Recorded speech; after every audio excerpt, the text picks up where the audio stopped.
عوارف المعارف میں شیخ شہاب الدین سہروردی نے اسے نقل کیا ہے، حضرت ابن عباس رضی اللہ تعالیٰ عنہ فرماتے ہیں کہ حضور علیہ الصلوۃ والسلام کے صحابہ کرام میں سے کسی صحابی نے اپنے کسی پڑوسی کو بکرے کا سر دیا۔ اب بکرے کی سری اس کو دی تو اس نے اگلے گھر کو دی، اپنے متصل گھر کو دی۔ وجہ کیا تھی؟ وجہ یہ تھی کہ ہم سے زیادہ ان کو ضرورت ہوگی، کیونکہ اس دور میں گوشت کھانا بہت مشکل ہوتا تھا، ایک تو مہنگا ہوتا، دوسرا میسر بھی کم ہوتا تھا۔ اب جس دوسرے کو ملی اس نے تیسرے گھر کو دے دی۔ فرماتے ہیں کہ کل محلے میں 7 گھر تھے، جب 7ویں گھر کو ملی تو اس نے واپس دوبارہ پہلے گھر کو دی، یہ خیال کرتے ہوئے کہ ہو سکتا ہے ان کے پاس گوشت نہیں ہوگا کھانے کے لیے۔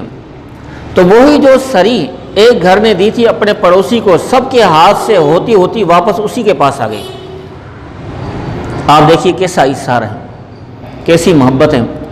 تو آج کل ہم تو ایسے دور میں جی رہے ہیں کہ اگر کسی کو نفع نہ پہنچاؤ تو کہتے ہیں کوئی حرج نہیں، لیکن نقصان نہ پہنچاؤ۔ یعنی آج کل کے دور میں بہترین پڑوسی اس کو سمجھا جاتا ہے، کہتے ہیں جس سے نقصان نہ ہو، اور واقعی حالات کا بھی تقاضا یہی ہے کہ نقصان نہ ہو تو کہتے ہیں بڑا اچھا پڑوسی ہے۔ اور وہ کیسا مقدس دور تھا کہ پڑوسی کا اپنی جان سے بڑھ کر خیال رکھتا تھا۔ ایک پڑوسی اپنے پڑوسی کا اپنے بیٹوں کی طرح خیال رکھتا، اپنے عزیز و اقارب کی طرح خیال رکھتا تھا۔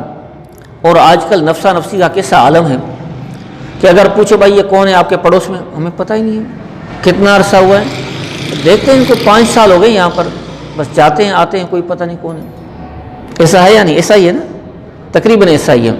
تو آپ دیکھیں جو پڑوسیوں کے حقوق ہیں، جو رشتہ داروں کے حقوق ہیں، جو مسلمانوں کے حقوق ہیں، جو آپس کے تعلقات ہیں، جن پر اسلام نے زور دیا ہے، اسلام سب سے بے مثال دین ہے۔